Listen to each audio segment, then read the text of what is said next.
Alors si je veux formuler comme une équation, une égalité, celui qui prie ne triche pas. Celui qui prie ne vole pas. Celui qui prie ne trahit pas. Celui qui prie n'arnaque pas. Celui qui prie ne connaît pas de la jalousie. Celui qui prie ne connaît pas de la rancune. Celui qui prie ne peut pas avoir ses défauts. Son cœur, il est purifié. C'est Allah qui donne. Tu rentres dans ta prière, tu dis Allahu Akbar. Tu sais ce que ça veut dire Allahu Akbar? C'est-à-dire Allah est au-delà de tout. Au-delà de la dunya. La jalousie, c'est quoi? C'est la dunya. La rancune, c'est quoi? C'est l'ego. La rancune, c'est parce que tu n'as pas aimé qu'on te blesse. Alors tu retiens rigueur. Et tu ne veux pas oublier. Tu deviens rancunier et rancunière pour satisfaire ton ego. Et quand tu dis Allahu Akbar, ça ne va pas avec l'ego. L'ego et Allahu Akbar ne vont pas ensemble. L'ego et la jalousie ne vont pas ensemble. L'ego, Allahu Akbar et la jalousie, tout ça ne va pas avec Allahu Akbar. Quand tu dis Allahu Akbar, tu dois chasser tout cela. Tu dois éliminer tout cela. C'est la bonté qui s'installe. Aime le bien à tout le monde. Une personne d'entre vous ne sera croyante jusqu'à ce qu'elle aime à son frère, ce qu'elle aime pour elle, même ou pour soi-même. Et c'est ça ce qui va avec la prière. Est-ce que vous croyez quand Allah dit subhanahu wa ta'ala, on a fait de vous la meilleure communauté qu'on a sortie aux gens? Une communauté qui vole, une communauté qui arnaque, une communauté qui triche, une communauté qui rend au lieu de la sécurité l'insécurité? Impossible. Impossible. Allah nous qualifie de la meilleure des communautés, dans l'acte, dans la bienfaisance, dans le comportement, dans l'éthique. C'est ça la meilleure des communautés. C'est pas une communauté comme il se passe actuellement. On est à une semaine du mois de Ramadan et les gens veulent coller à Ramadan, ils veulent attribuer à Ramadan leur caractère et leur tempérament mauvais durant le mois de Ramadan.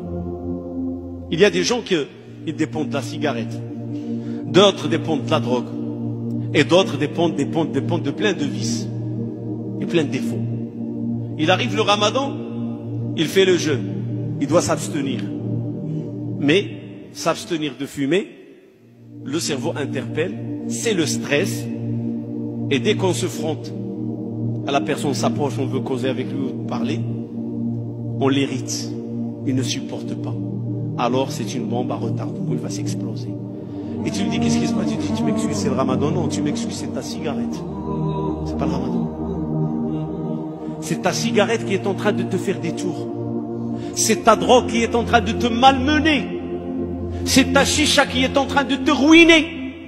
Et ainsi de suite, et ainsi de suite. Alors ne dis pas le Ramadan. Le Ramadan, il est là pour te purifier. Le Ramadan, il est là pour te donner de la force de caractère, à te contrôler. Le Ramadan, il est là pour te dire, apprends, quand quelqu'un te provoque, tu dis Allahumma inni sa'im. Dieu sait que je suis à jeun. Tu fais le rappel. Tu pars pas comme celui qui a fait cette semaine ou deux, Rotmassan, avec leurs motos et leurs fusils tirés dans l'air, terroriser les gens. Et c'est quoi? C'est le Ramadan. Je sais pas, c'est quoi? C'est le diable, ça, c'est pas le Ramadan.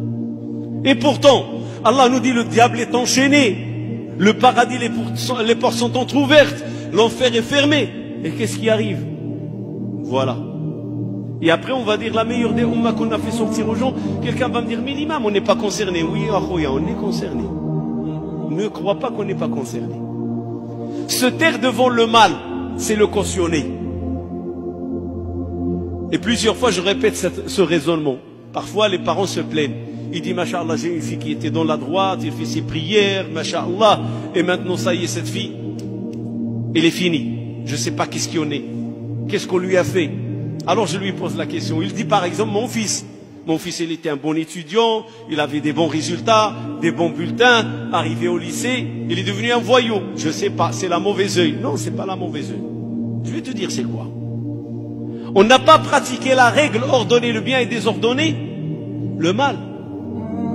Ça ne vous est jamais arrivé de rentrer dans votre quartier, de voir des voyous en train de boire ou de fumer dans la cité? Et même agresser les gens, voler en plein jour, faire de l'arrache, et où on fait semblant d'être aveugle, on ne voit pas, on tourne. C'est la pudeur, masha'Allah, dans le sens à 180 degrés. La pudeur, c'est une autre chose. On est devenu pudique devant le mal. On voit le mal, on se détourne. Ça ne me regarde pas. Je ne veux pas de problème. Si je vais voir son père ou sa mère, ils vont me dire, ah, tu attaques notre fils ou tu attaques notre fille. Machallah, je sais comment il est le constat. Mais le fait de fermer les yeux devant le mal qui se trouve dans la cité, une voiture volée, une moto volée, une voiture brûlée, ou des jeunes qui sont en train de fumer, ce qui est interdit, parce que toute la cigarette est interdite, mais on ajoute ce qui est néfaste, la drogue, et plein de choses qui se passent dans la cité, taguer les escaliers, les ascenseurs, tout ça on le voit et on ferme les yeux. Du moment que je rentre chez moi, c'est propre, je suis dans mon royaume. On est des voisins de palier, mon frère. Et le palier, c'est partagé, la responsabilité partagée de tous les habitants du bâtiment. On est dans la cité, et la sécurité de la cité, c'est une sécurité partagée par tous les citoyens de la cité. Tous les citadins sont responsables. Je vous dis pas de mener je demande pas de faire la police, les randonnées et tout ça, non. Mais au moins, osez parler, osez exprimer. Vous savez, Pharaon n'est pas né Pharaon. C'est un petit enfant qui est né, mais on a fait de lui Pharaon. Il a grandi jusqu'à ce qu'il est devenu grand Pharaon, et puis il a dit, je suis votre Seigneur le suprême. Si on ferme les yeux sur des petites erreurs, qu'on laisse ces petites erreurs pousser jusqu'à ce qu'ils deviennent des erreurs difficiles à déraciner, et des maladies difficiles à y remédier. Et qui sont les responsables? Les responsables, ceux qui ont vu et sont tus. Eux n'ont pas voulu changer. Je ne me mêle pas. Alors qu'est-ce qui arrive? Tu as toléré le mal à l'extérieur. Tu crois que le mal va rester à l'extérieur? Tu crois que ton fils ou ta fille, quand il va sortir avec un hélicoptère, il va traverser le ciel de la cité? Ton fils ou ta fille, quand il va sortir dans la cité, il va la traverser à pied. Il va rencontrer ces mauvais garçons et ces mauvaises filles qui vont chercher à l'influencer et le faire endoctriner et le ramener dans leur cercle. Et le jour où tu vas t'en apercevoir, c'est trop tard. Ils l'ont endoctriné. Ils dépendent de la drogue, ou ils dépendent de la chicha, ou ils dépendent de la cigarette, ou ils dépendent de l'alcool, ou ils dépendent du vol. Trop tard, tu t'es réveillé en retard. Le mal, il faut l'étouffer au début. On ne voit pas que le feu commence par une étincelle. Éteins l'étincelle, il n'y aura pas de feu. Tu abandonnes l'étincelle, il peut ravager tout le village. C'est la règle. Une petite erreur. Tu l'étouffes, tu as remédié au problème. Tu laisses, elle va pousser, elle va faire des dégâts. Et c'est comme ça que le mal est rentré chez nous, dans nos foyers. Il a attaqué nos enfants, garçons et filles. Même il a attaqué nos épouses. Pourquoi? Parce qu'on l'a toléré à l'extérieur. On n'a rien fait pour y remédier.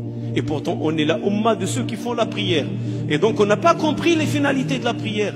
La prière, c'est ce bien que j'aime pour moi, je dois l'aimer pour l'autre. Et comment l'aimer pour l'autre? Soit inciter à le faire, j'interpelle la personne à prier, ou soit inciter à la personne à arrêter le mal. Quand le prophète il dit, les musulmans c'est des frères les uns les autres. Et il a dit, oh, porte secours à ton frère, juste ou injuste. Sahaba, ils ont dit, on sait comment lui porter secours quand il est juste. Mais comment lui porter secours quand il est injuste? Il a dit, tapez sur sa main. Empêchez-le de faire l'injustice. C'est ça le rôle de la Ummah. Et c'est cette Ummah, c'est cette communauté qu'on peut dire que ces mosquées, ça sert à quelque chose. Que ces imams, ça sert à quelque chose. Et aller à la mosquée, ça sert à quelque chose. Et prier, ça sert à quelque chose. C'est ça le but de la prière.